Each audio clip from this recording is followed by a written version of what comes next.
Well, Mr. Chair, so yung huling tanong ko for today, for the record, Bakit ano po?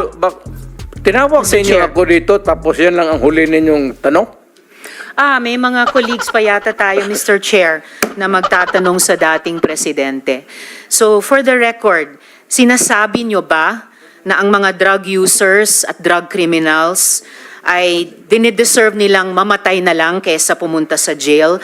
O para i-paraphrase ko si Patricia Evangelista, do some people need killing, Mr. Duterte? Ma'am, presidente ako. Nagagastos ako sa gobyerno. Bakit ako magbubuhay sa mga putang inang yan? Kung yung pera na ipapakain ko dyan sa preso, ibigay ko na lang doon sa mga tao dyan sa walang bigas. So mas okay Walang pong trabaho. patayin sila kaysa ipreso Wala akong sila? pakialam dyan sa kriminal, ma'am. So thank you for making that of Kung record. pakialam sa kriminal kung saan silang impernong gusto nilang pumunta. Well, Mr. Chair, for the record, You make your own history in this planet. yes, Mr. Yun Chair. ang gusto nilang mangyari.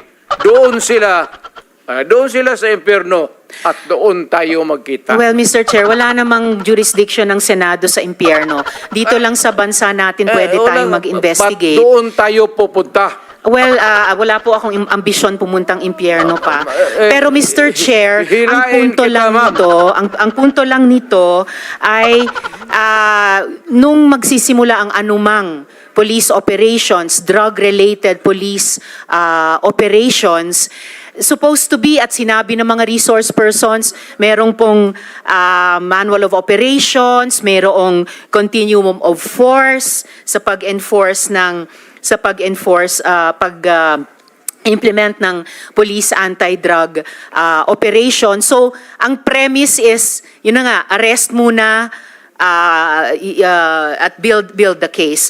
Well, Mr. Chair, no, as a final word, I hope and I imagine that the Department of Justice is watching dahil ang daming admissions ng dating presidente involving criminal acts. Salamat kaayo, kasaysayan na lang po maghuhusga. Salamat kaayo, Mr. Chair.